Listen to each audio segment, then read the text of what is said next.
Setiap hari, pasti kita berbincang dengan teman, orang tua, guru, saudara, ataupun orang yang ada di sekitar kita.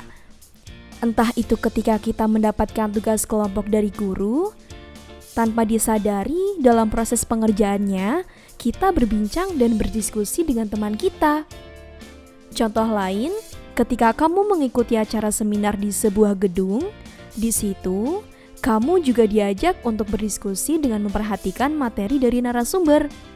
Nah, aktivitas perbincangan atau diskusi tersebut dalam kajian sosiologi dikenal sebagai interaksi sosial, di mana terdapat hubungan timbal balik antara individu dengan individu dengan kelompok, maupun kelompok satu dengan yang lainnya. Interaksi sosial dapat terjadi melalui kata-kata, berjabat tangan, dan bahasa isyarat. Interaksi sosial sendiri memiliki dua bentuk, interaksi sosial asosiatif dan interaksi sosial disasosiatif. Kamu lihat orang-orang yang sedang melaksanakan kerja bakti di pedesaan itu? Nah, interaksi sosial tersebut mengarah pada persatuan atau yang disebut dengan interaksi asosiatif. Bentuk-bentuk interaksi sosial asosiatif diantaranya ada kerjasama, akomodasi, akulturasi, dan asimilasi. Orang-orang di jalanan yang sedang mengumpulkan iuran dana untuk membangun masjid di wilayah tertentu termasuk ke dalam interaksi sosial bentuk kerjasama. Sebab usaha tersebut dilakukan secara bersama untuk mencapai tujuan tertentu. Interaksi sosial bentuk akomodasi merupakan bentuk interaksi sosial sebagai proses penyesuaian untuk menyelesaikan suatu perselisihan dalam kelompok. Seperti halnya kekalahan salah satu tim dalam pertandingan sepak bola antar kampung membuat dua kampung ini bermusuhan. Namun, kedua tim akhirnya berdamai dan hubungan kedua kampung tersebut kembali baik. Kamu tahu Masjid Kudus kan? Wah, unik sekali ya bangunan masjid itu. Seperti ada unsur budaya Hindu, Jawa, dan Islamnya. Nah, contoh tersebut merupakan interaksi sosial bentuk akulturasi, di mana bangunan Masjid Kudus mencerminkan adanya interaksi antara dua atau lebih budaya, yakni unsur budaya Jawa, Hindu, Islam dengan tanpa menghilangkan ciri budaya lamanya. Berbeda halnya dengan akulturasi. Asimilasi merupakan perpaduan dua budaya atau lebih yang berbeda dan menghasilkan budaya baru.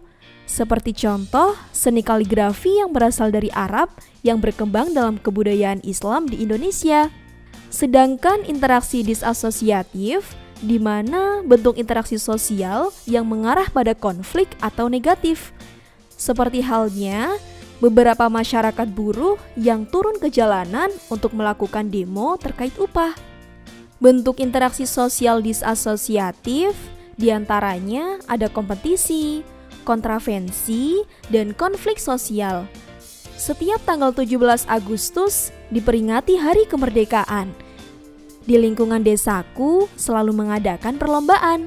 Salah satunya adalah lomba tarik tambang antar warga.